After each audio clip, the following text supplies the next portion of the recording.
Well, welcome to this the PAIR Comprehensive Plan video. My name is Stephen Ibendahl. I'm the project manager for our planning team. And the purpose of this video is twofold. One, it's a video of existing conditions and a little bit of a background about the planning process, both for the advisory committee in August, but also a video for the open house in September. So if you are coming to the open house in September and want to learn more about the existing conditions before the open house, it's a chance to do so. We won't have a formal presentation at the open house. Or if you miss the open house, it's a chance to kind of catch up in the process. So we have a great team associated with our planning team. We've been retained by the city to help the city move through this comprehensive plan update. And I'll let other members of the team introduce themselves, and I'll start with Bob Lewis.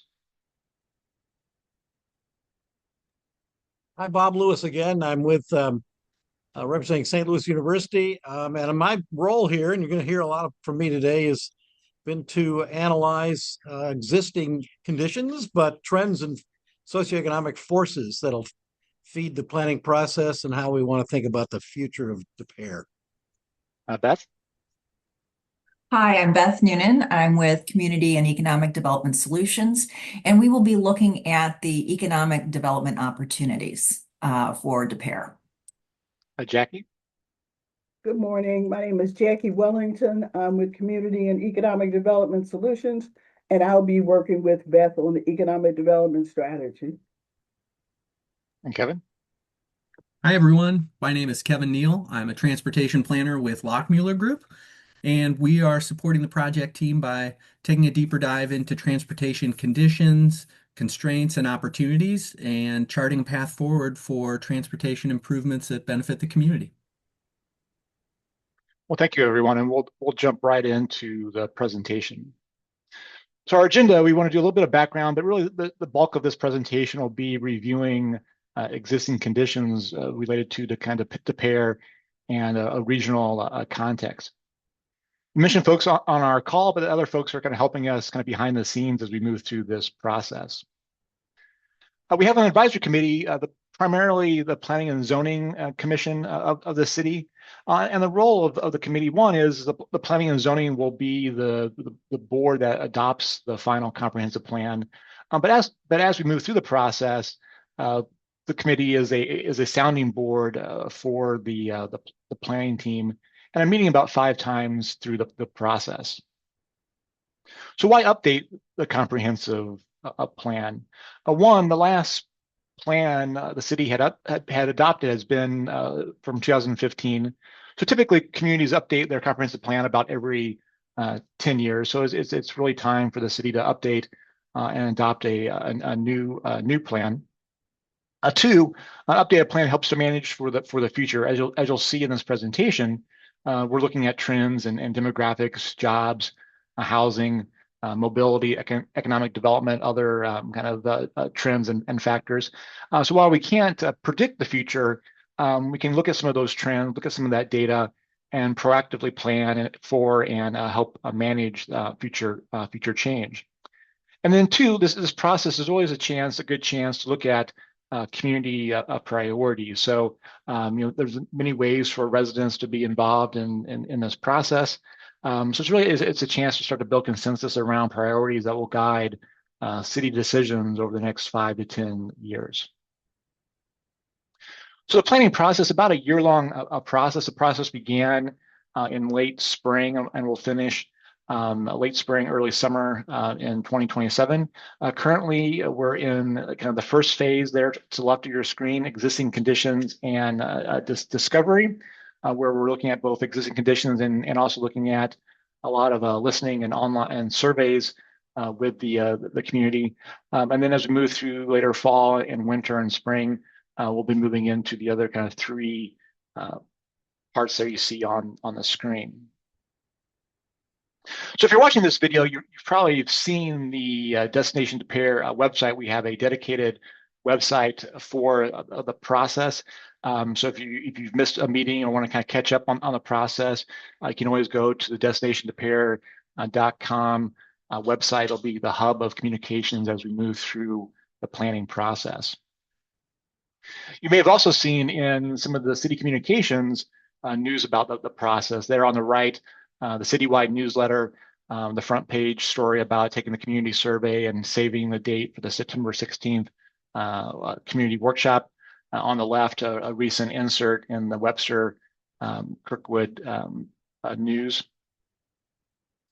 And then we've also been building awareness and talking to residents in many ways. We had a pop-up at the Monster Machines back earlier this spring.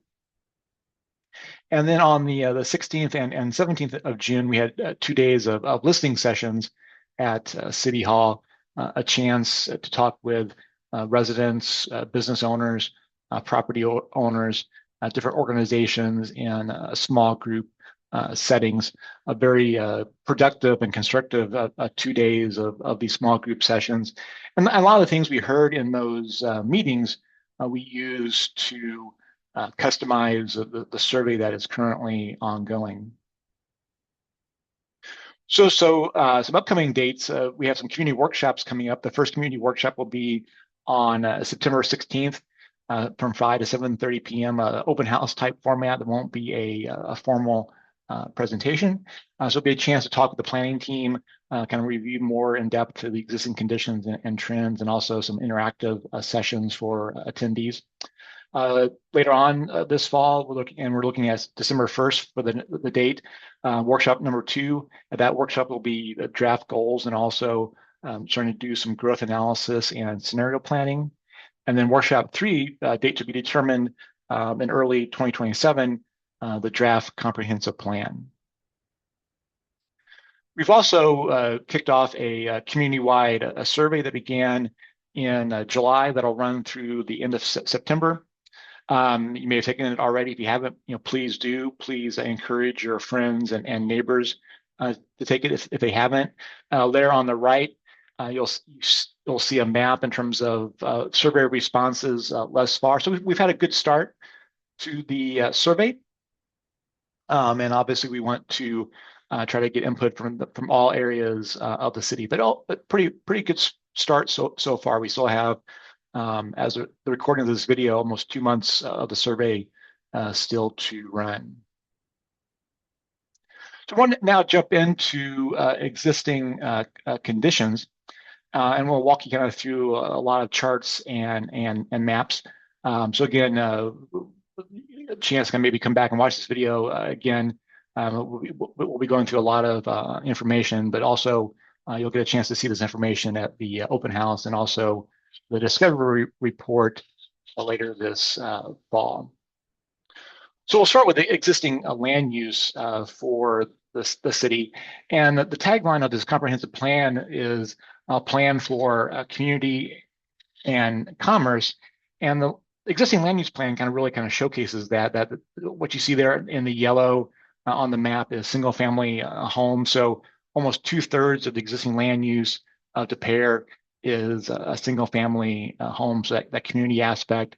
But then, as you well know, Manchester being the commercial corridor of the city there in the red. So really, the land use plan really kind of showcases that a distinction of commerce and community. So I'm going to turn it over to Bob, and he'll kind of start to walk you through some other charts and maps.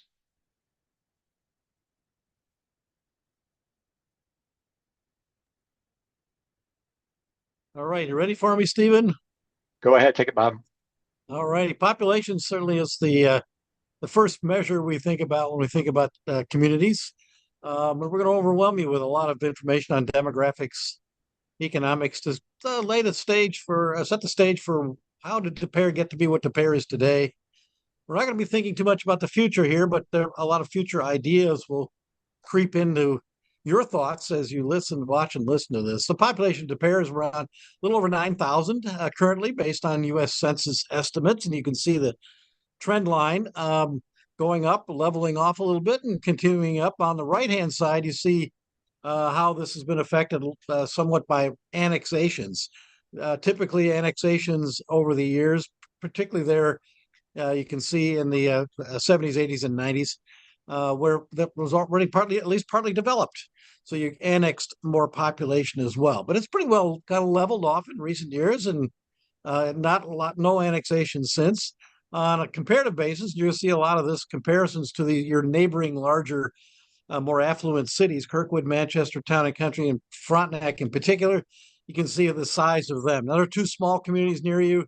You're seeing them here, but we're not going to analyze them much because they are much smaller than that in terms of scale. So De Pere's good size, but not huge relative to, say, Kirkwood or Town and Country. Growth rates this century, since 2000, De Pere's done fairly nicely, 5.9% growth, but not overwhelming the others. Crystal Lake Park, as I say, is a little bit of an anomaly because it's very, very small, but there is some growth continuing, although we're going to talk as we go through here that growth is probably going to be stabilized for most of these communities, though there are opportunities for that. Quickly, we'll look at jobs. How many jobs are in? These are jobs located in De Pere. You actually have a pretty good scale economy for that, around 15,500. Now, this database ends in 2023 at the municipal level. So we're not going to, that's, federal budget things, as people kind of know.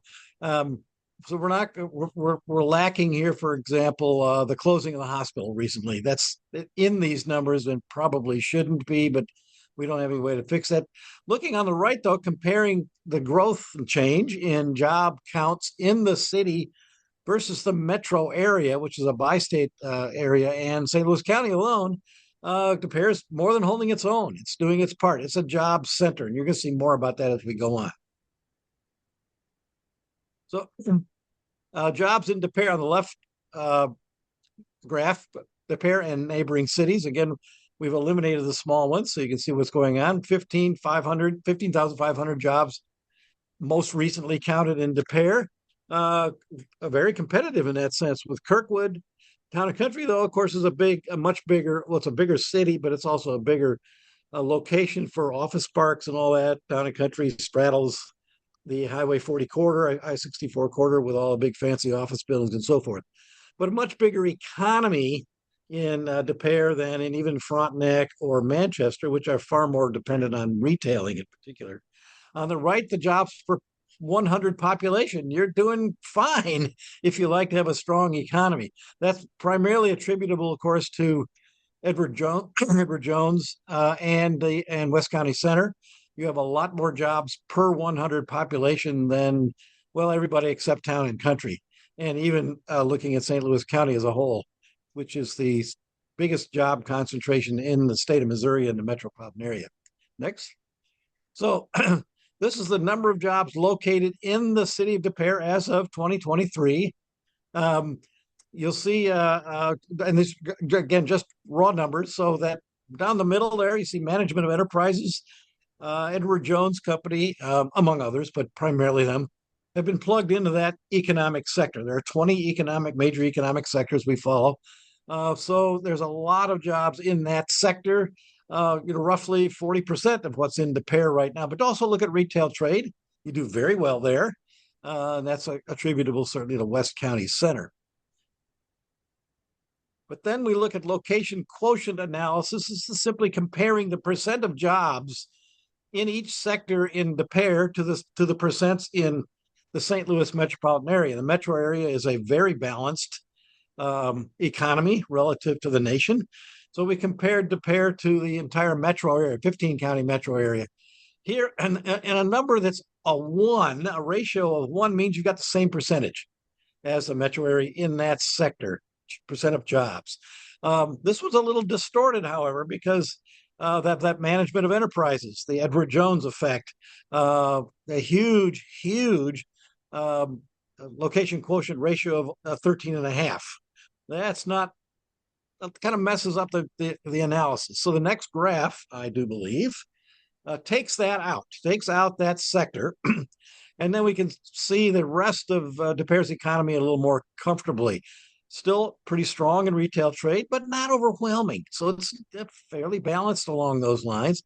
Real estate does okay, lodging and dining. So retail, lodging, dining, you're serving locals, but you're also serving visitors. Probably some weaknesses, though, if they are weaknesses.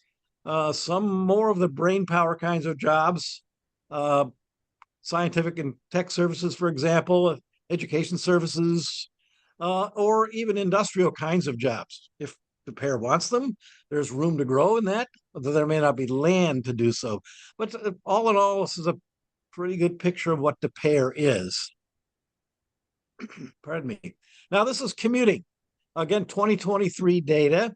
The little picture map on the left, you'll see that there are, if you add the 3,700 and the 210 together, that's how many people live in De Pere but have jobs. 210 of those people stay in De Pere when they commute. 3,700 go somewhere else for their jobs. Again, it's a daily average daily number from 2023. But note on the left that well over 15,000 jobs or people move into De Pere every day on average to take jobs in De Pere. Again, Edward Jones, West County Center, a number of other employers in town. You can see that the population, if you will, of De Pere during the daytime is a lot more than it is at nighttime. The map shows where the working residents of De Pere, where do they work? Pardon me, where do they live, where workers in De Pere live. These are the ones that are coming into town or staying in town. Where do they live right now? And they pretty much it's concentrated there in the west and southwest St. Louis County, commuting conveniently into De Pere, but also commuting into De Pere was, you can understand why Manchester Road and I-270, et cetera, are very crowded during commuting hours.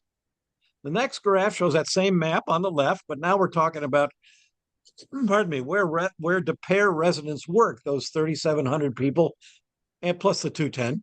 Where do they work? Well, 210 of them work in De Pere, but others that live in De Pere and have jobs, they commute as far as downtown St. Louis, as you can see, but also throughout that whole central county area, north-south, using 270, and certainly east-west, using the I-64 corridor for commuting purposes.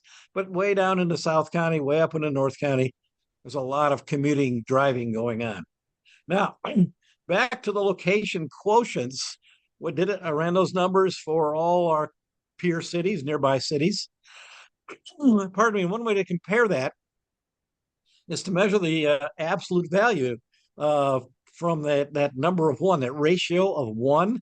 If you're one, you're in your sector, you're exactly the same as a metropolitan area. If you take those absolute values, the distance from the number one, if you learned in fourth grade or something about absolute values, was the distance from zero. Here we're doing from one. So you look at De Pere, it has a very high sum of those absolute values. Absolute values are always positive. You remember that too, because of that Edward Jones effect. Taking that effect out on the right graph, we see De Pere come down to much more normal compared to its peers. Frontenac is a little bit freaky still because of the shopping center relative to the other kinds of jobs that are in De Pere, in Frontenac. But when you see the numbers get lower, they don't get much lower for the other communities because they don't have that big effect of the management of enterprises sector. Note St. Louis County, by the way, very low number. That means it's much more balanced, diversified economy within the metropolitan area. Now, demographics, so back to population here. These are the age cohorts that are followed. This is 2024 data from the Census Bureau, estimates based on trend lines and so forth, and a lot of data. Pretty quickly, you notice, well, that by the way, that these are the location quotients again. I should point that out. This is comparing again to the United States. Before economy, we were measuring metro area. Now we're demographics, comparing to the United States as a whole. So you have relatively few little kids under 5. You do very well with the, say, elementary and middle school age, fall back to average at the high school level, but then you see some fall off. One of the opportunities maybe for De Pere is to attract more of those young adults. They seem to disappear, but they also seem to come back a little bit in the middle ages as they start to raise families. De Pere is a fantastic place to raise families, as you're going to see more of that. De Pere is also a great place to stay after your kids are gone. So you see some high location quotients relative to the United States for the older folks, empty nesters, retirees, and so forth. That presents a challenge. It also presents an opportunities we'll talk through in another minute or two. Where do those young adults live? Those ones that we don't see in Des Peres because they've gone to college and taken jobs and so forth. Well, not surprisingly to me, young adults like to be energetic, or they are energetic. They're making a couple of bucks. They've graduated high school and college, and they're moving into the cities. Now, I say that you can see these concentrations of these young adults are focused in the city of St. Louis and in those inner ring suburbs. There's more density, more housing opportunities, more of them kind of having a good time in life, meeting one another, and so forth. They're not driven at that age to be as suburban as Des Peres represents. That's not to worry about that, but we see some high concentrations of young adults, not yet having families, but about to start to, and some of the older ones certainly starting families. And then we'll see another trend line along those lines. So the age cohorts, by comparing 2010 to 2024, so about 14, 15 years of change in here. That yellow bar is the 2010. The green bar is the 2024. So for the under 5 group, you can see we had a pretty good percentage of under 5s, but that dropped by 2024. You can see that pattern, generally speaking, all the way up into the 50s that we see. It's not entirely true, but mostly true, that we're seeing a lot smaller cohorts coming in those age groups for lots of birth and death reasons. But then as we get to the older ages, the empty nesters may probably still live in nice single family homes. We've got much higher percentages of them in 2024 than we had in 2010. So we're seeing people get older but not move out. And we also are seeing a little bit less, fewer younger people moving into or being born in to live in Des Peres. That's not an uncommon phenomenon these days. So median age, half of us are older, half of us are younger. Over on the far right of the left graph, you can see that the United States is about 39 years old as a couple of years ago, the latest data. Des Peres is older than that. Well, you just saw that a little bit on that graph. In recent years, we've seen a higher percentages of the older folks, lower percentages of the younger folks, but not too inconsistent with what we're seeing there in the more affluent parts of central St. Louis County. Manchester is a little bit of an exception. It's gotten a little bit younger, but Kirkwood, Des Peres, Town and Country, Frontenac, certainly aging, not an unusual thing going on, but all of them a little bit older. Part of that reflects affluence. When do we get wealthier to afford the kinds of lifestyles that are in these communities? Usually later in life, later in careers. And so we're not seeing the young people. And obviously we saw earlier that the young adults aren't choosing Des Peres in great numbers at this point. So the change in median age, actually on the right graph, if Stephen go back real quick, note that Des Peres got younger in the last 15 years. Not unusual throughout the group. Next slide then. So now we're talking about just the children now. I've got 4 graphs about the children. These are the first ones of under age 5. We saw that there's a relatively small percentage comparing to the other communities around here. You've got a smaller cohort of under 5s before they get into kindergarten than Kirkwood or Manchester, higher than Town and Country and Frontenac. Similar but lower than Webster and so forth. This is probably reflecting the affordability of Des Peres compared to these others. When can you afford to move into these cities with your young children?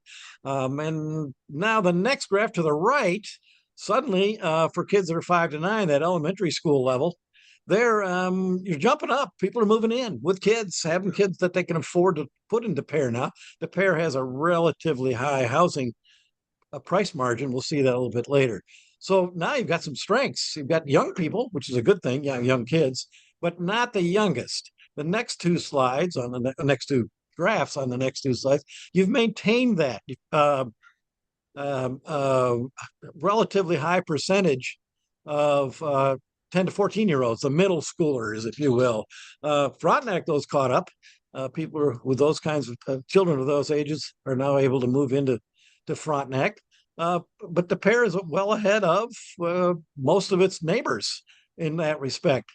But then we shift to the college or the high school age on the right graph here, the 15 and 19-year-olds, and we drop off again. It appears that, if earlier trend lines as well, that when families get to the stage where they've got more high school or teenagers, they're moving to different communities. But probably their salaries and wages went up, their equity in their other homes went up, and they're able to say, well, I don't need to pair anymore. I can move to another place or whatever. We're not knowing that for sure, but that's kind of the pattern we're seeing here. So teenagers are still in good numbers in the pair, but not the power that they had been when they were younger. Give it to Kevin. Okay, well, thank you, Bob. I'm going to take a few minutes just to speak about, at the high level, some of our initial findings from our transportation existing conditions documentation. And we'll touch on a few slides here, but at our open house, we'll have more information to share with you all, diving into some of these topics in a little bit more depth. First off, I'd like to start by just giving an overview of the roadway system on which people travel to, from, and through Des Peres. As you can see in this map here, our roadways are depicted by different colors representing the agency that owns and maintains those roadways. No surprise that Interstate 270 and Manchester are owned and operated by MoDOT. Those are our two major thoroughfares, with 270 carrying tens of thousands of vehicles every day, and Manchester as well, carrying very high volumes. These are regional travelways and are moving people long distances throughout the region.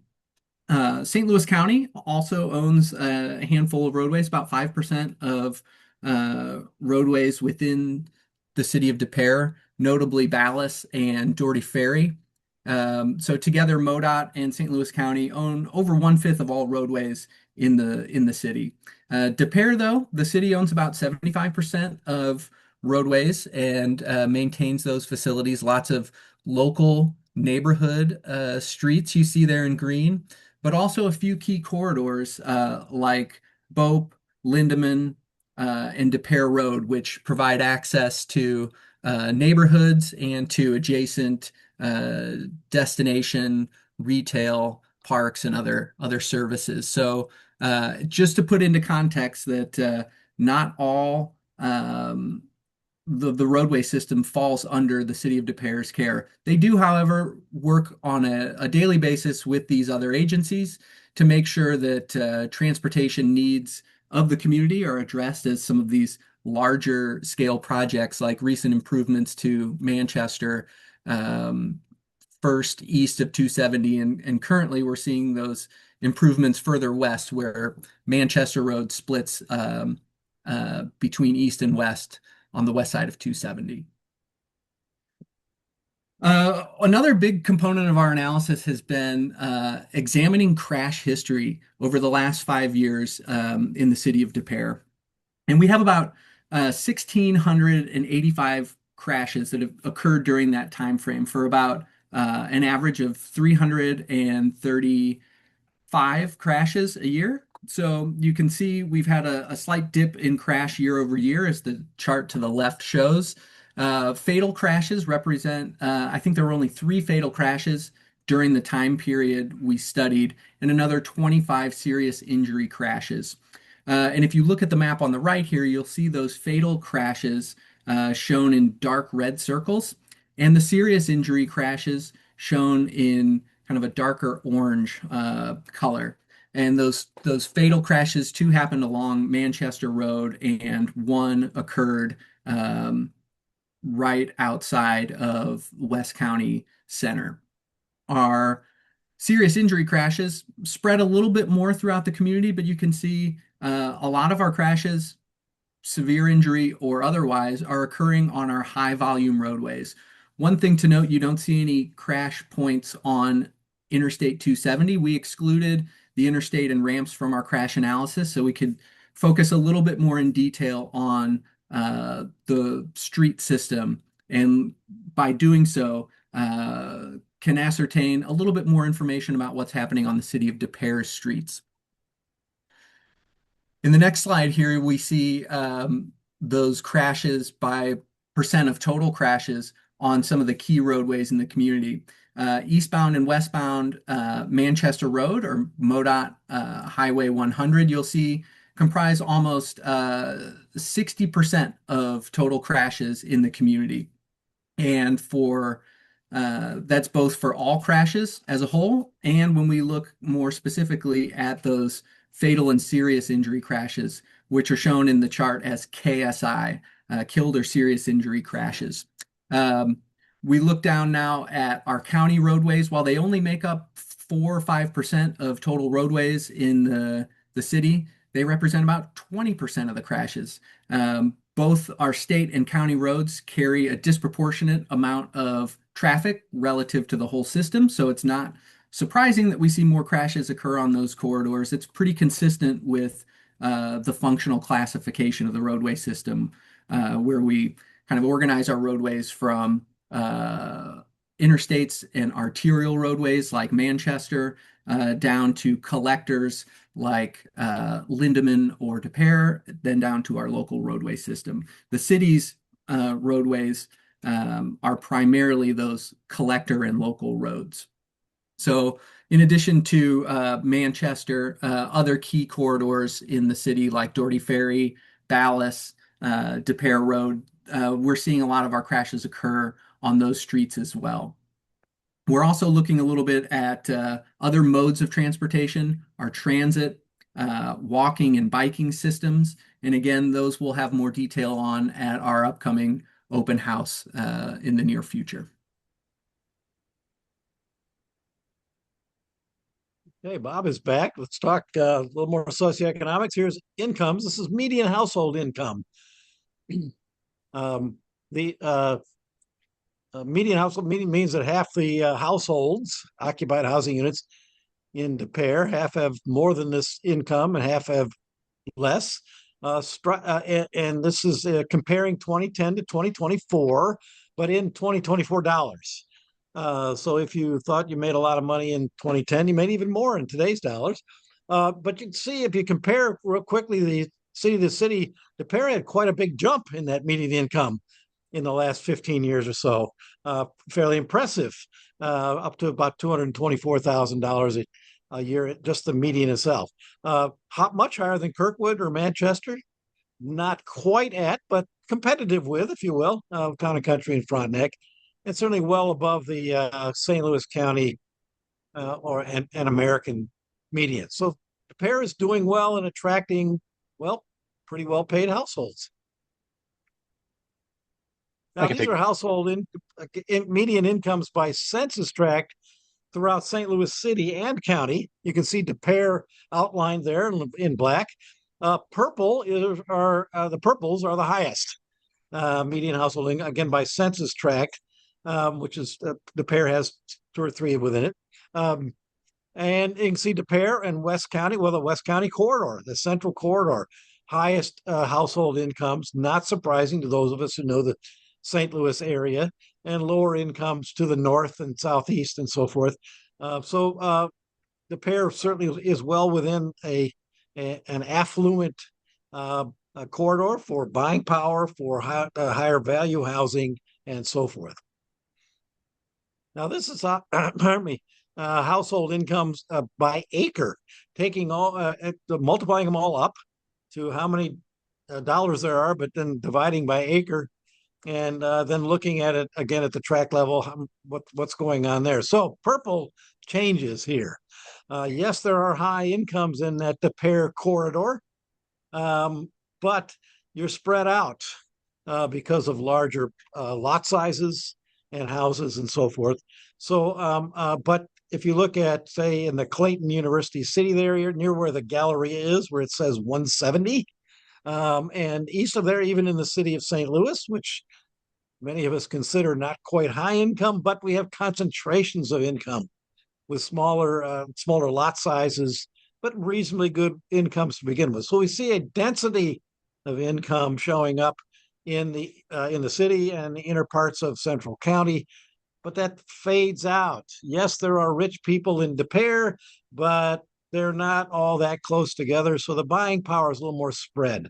That's, by the way, a challenge could be West County Center, but it also tells us why the Galleria is where the Galleria is, because there's a lot of spending power nearby. There are other demographic factors affecting Galleria in West County, but and a little bit reflected in here. These graphics compare West County Center and Galleria in 10-minute drive times on the left and 15-minute drive times. A little bit of overlap on the 10-minute drive times.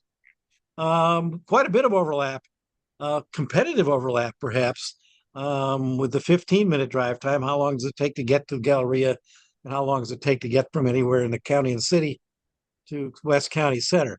So they're sharing some market there. Remember, there's a lot of concentration, income concentration around Galleria. And then we see the dollar amounts as well that are being generated within those. So competition, yes. Demographic differences, however, can also cause changes in who's actually shopping where. Now, this is a distribution of incomes by by income categories in Des Peres. 2024 latest available data. Not surprising, you're having you have got an imbalance, if you will, toward higher incomes. Over $150,000 income. Doesn't mean you don't have lower income people, but the numbers by location quotient are relatively small compared to the United States as a whole.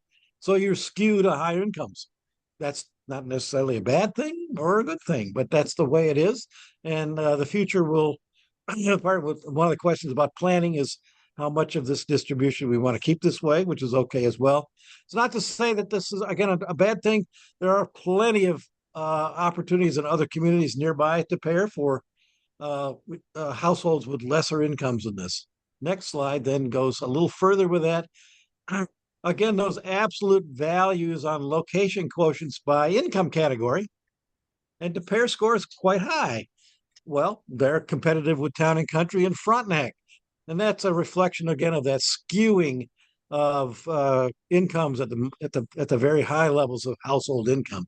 By the way, it doesn't necessarily measure wealth or values of housing and so forth. This is strictly incomes. Kirkwood and Manchester, on the other hand, and St. Louis County for sure, much more balanced, more balanced distribution of household incomes throughout their communities. Now, housing percent. This one's graphics percent of housing change. How much the housing changed over the last 15 years, more or less, compared to population change. So on the left, we see Des Peres again. The dark green bar shows the growth in the housing counts, how many housing units there have been in that period of time, net increase, and the light green is the net increase in population. Population has grown faster than housing. Go to the far right, we see it also happening in the United States. We see it happening in Kirkwood. We see it happening in Town and Country. In some ways, we see it in Frontenac too. Frontenac's actually had a decline in some housing, but population growth. Those kinds of things tell us, first of all, it's a very popular, desirable places to live. People want to be there, but we're not adding housing quickly enough to your communities, the Central County communities, to accommodate that. And so that's one of the reasons we're seeing housing affordability challenges and discussions throughout the nation, but it's also true in many of our county communities. That doesn't look at St. Louis County, second from the right. Population declined a little bit, housing went up a little bit.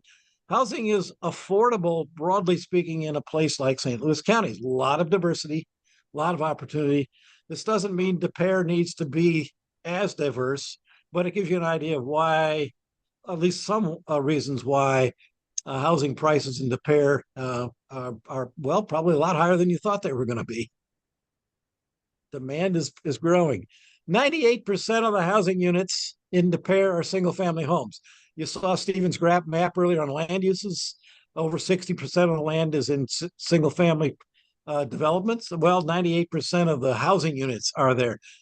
Frankly, De Pere does not offer much in the other kinds of housing, some kind of what we would call multifamily housing. Kirkwood has quite a bit, almost a quarter, same with Manchester, of non-single family housing, apartments, duplexes, big buildings and small and so forth. Frontenac doesn't, but you're not very diverse yourself. Is that a problem or not? Here we're looking at the categories of the non-single family housing. You can't see it for De Pere, but the dark green is the small apartment places, duplexes up to fourplexes.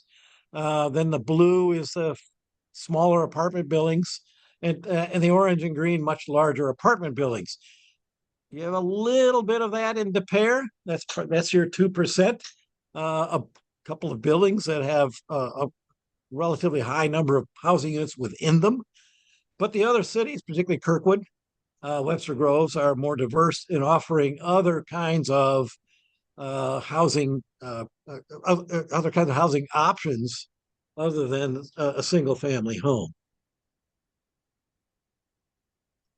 Now, this is when was the housing built in De Pere as of 2024? Self-reported, by the way. But you see, we had a big boom there for housing construction in the 1970s. 3 out of the 10 homes in De Pere were built in the 70s, and quite a bit in the 60s, even the 50s, as De Pere and West County were growing, winding down a little bit in the 80s. Then you kind of ran out of room. So not so much in more recent years, but still there's some new housing and relatively old housing, but not that old. But keep in mind that 1970, 1960s was actually, more than 50 years ago. So you look at this data and you think, well, I wonder if we have a maintenance challenge for some of our housing. Nice houses, affluent households that are probably maintaining their homes, repairing them well, but still something to be thinking about in terms of functionality, appropriateness for the modern market, and maybe even some maintenance questions given the age. On the right, you can see how that distribution has been going since the before the 1950s. De Pere was smaller, right along Manchester roads. You see a lot of orange in that corridor, that narrow east-west corridor, and then spreading to newer homes to the south and to the north over time. So owner versus renter occupancy. Single family homes aren't necessarily owned by their occupants. In fact, this graph shows that's true in De Pere. 2% are not single family homes, but 4% are rented. So at least some of those single family homes are rented, but you don't have many rental opportunities in De Pere relative to most of your larger peer cities. Frontenac is also not a rental place, but if you want to find a rental home for whatever age groups, for whatever purposes, in Kirkwood, Manchester, and a little bit Town and Country, there are some options. Not so much in De Pere. Is that a problem? Is that a challenge? Should we address that? We're not doing that here. That's for later in the planning process. Persons per household. This is the number of people who live in each housing unit that's occupied. Whoops, there we go. Fascinatingly, there's been some growth. We've had some challenges, if you're reading the news at all, with birth rates and so forth, the household sizes. Household sizes have generally been going down throughout the United States, throughout the St. Louis area. But these communities, De Pere among them, generally holding their own, maybe a little growth. Again, we're seeing families move in and maintaining some fairly high occupancy of the existing housing as well. Is that going to hold on? I doubt it. With lower birth rates and upcoming higher death rates, with more of us baby boomers leaving the scene. But right now, the communities here in the area we're talking about, certainly De Pere, Central St. Louis County, doing quite well relative to population per housing unit. It's impressive.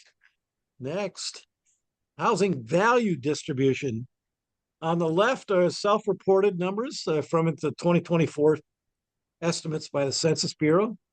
So all but half of Des Peres households claim that their housing values are in the $500,000 to $750,000 range, tapering up and tapering down from there, very little at the low end. Kind of not surprising. On the right are single-family residential appraised values from the St. Louis County's tax assessor. You get your tax bill, you get an appraisal, and then they assess your taxes from that. It's not necessarily the same numbers as on the bar graph, but you can see the purples are the higher values, like the incomes were earlier. Des Peres has a lot of high value housing in it, but I'm straining to see any oranges or reds. Not much low value housing in there, but an interesting distribution of where the housing is. Some middle value, you can see a lot of green, which is in the 300, 400,000 range, which is all pretty healthy too for a lot of up and coming growing households as well, especially in today's market. Now here on the left, we have the median housing value in 2010 versus 2024. Again, inflation adjusted.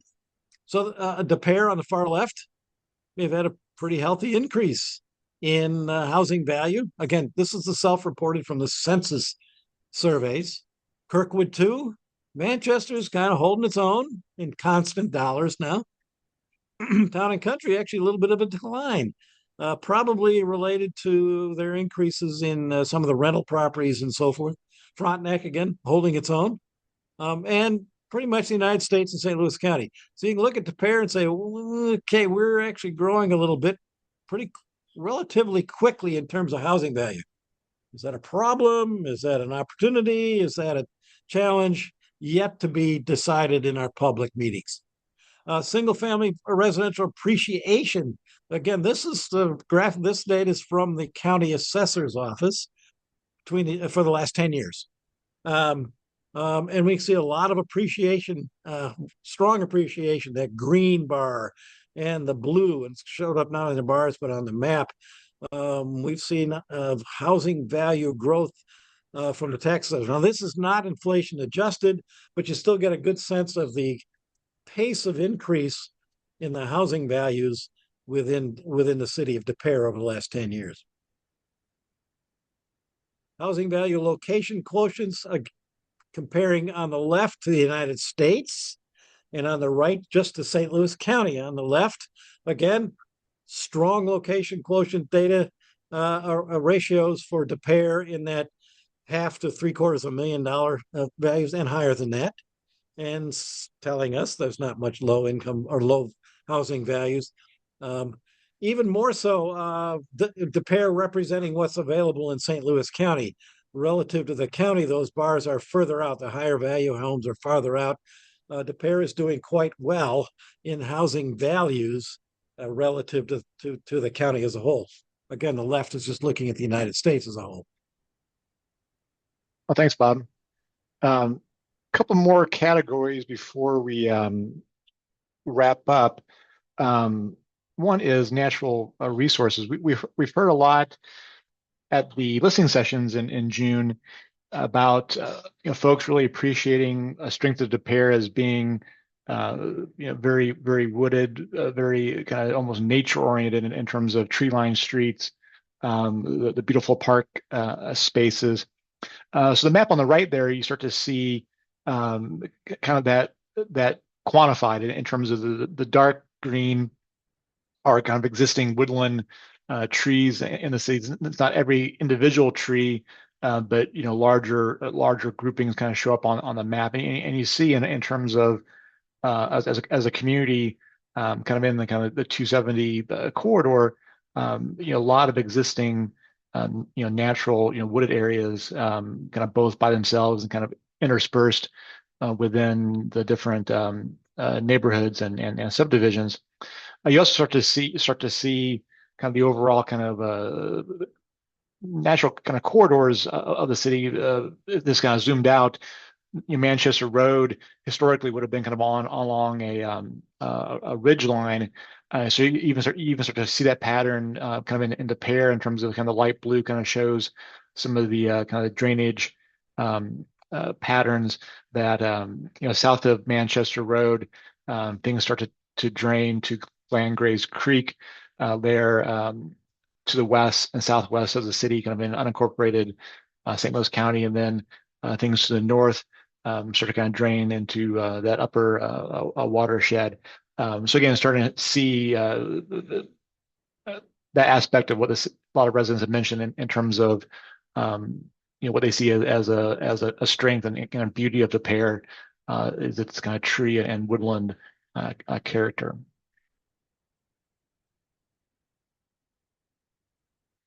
And then we'll wrap up. The last category we'll wrap up will be a little discussion of public finances and revenue.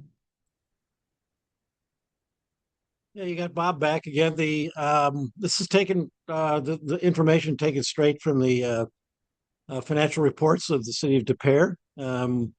Not surprisingly, sales taxes are very important, as you can see in the pie chart. 2/3 of the revenues recently of Des Peres are from sales taxes. Well, we have West County Center, plus a lot of other places to shop and dine in Des Peres, and supporting the city quite well. And then as you can see on the pie chart too, a lot of other sources of revenue, including charges for services. Des Peres does not charge a property tax. That doesn't mean you don't have a property tax. There are a lot of property taxes go to other jurisdictions like school districts and zoo museum districts and so forth. That means you're paying a property tax, but you're not paying any of that to Des Peres right now. Frankly, that actually gives Des Peres an opportunity to increase the property tax if it needed to over time.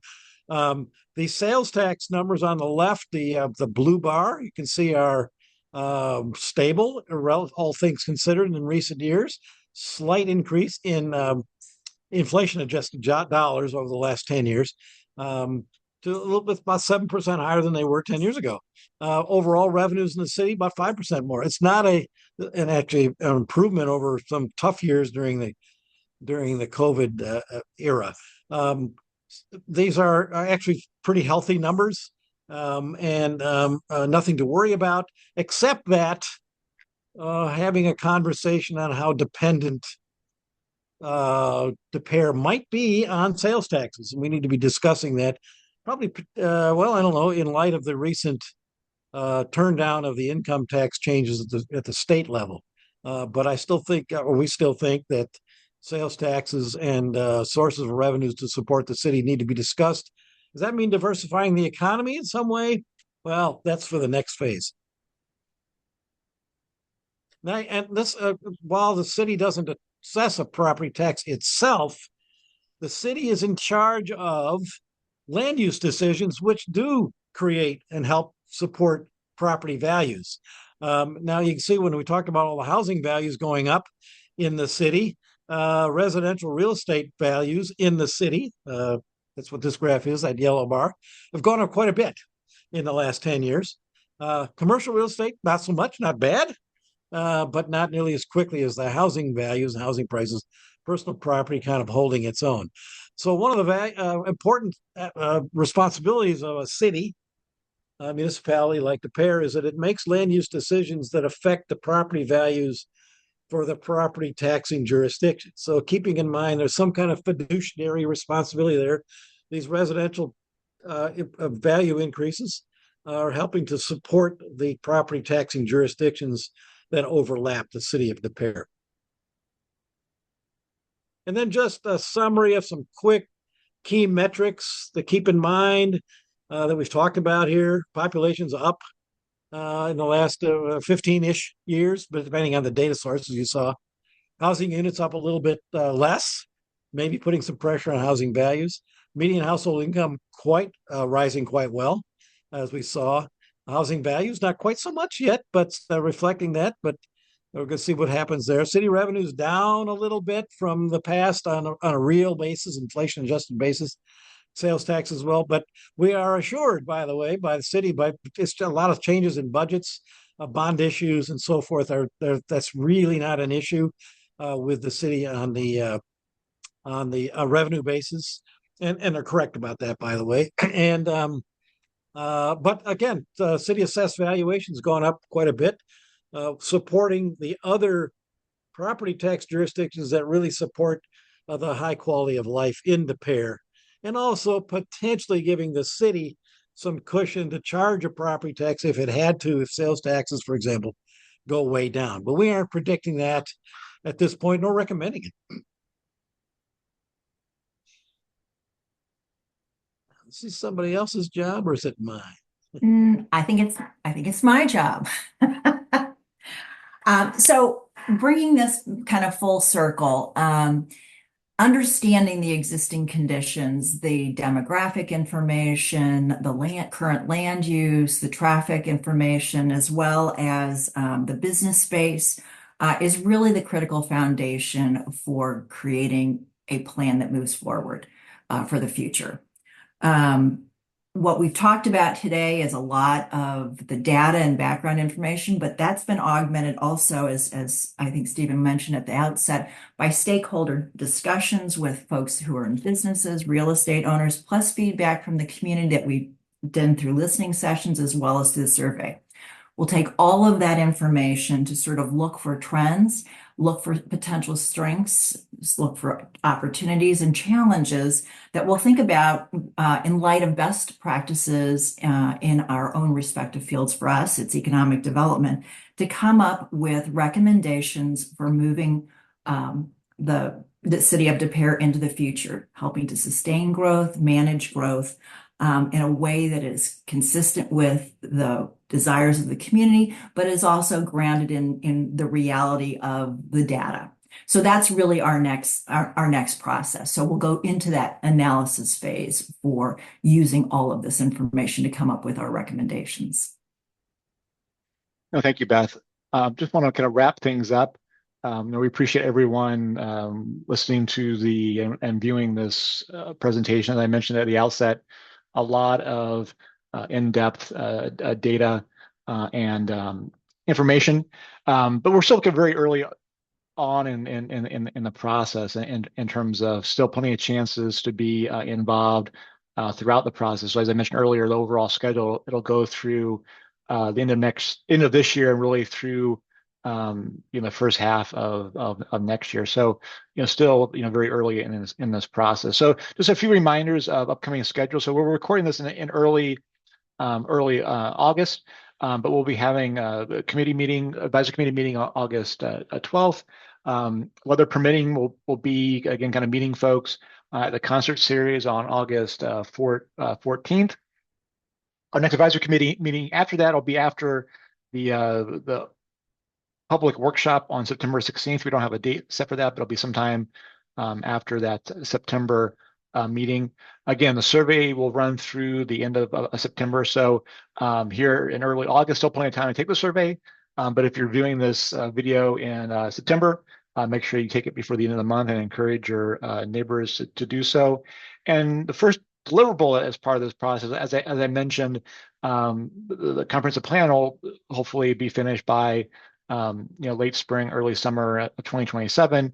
But we'll have our first deliverable that we call the discovery report will be early this fall. So after we get done with the open house, after the survey ends, we'll pull together the data you saw in this presentation. We'll pull together what we've heard from the survey, the various listening sessions, and we'll put that into a nice, easy to read report. So it really starts to set the stage then, as Beth mentioned, starts to set the stage for the other later parts of the planning process later this fall and winter. So look for that again at Discover report in early fall. So again, thank you for your time on this video, and I'll look forward to seeing you at an upcoming meeting.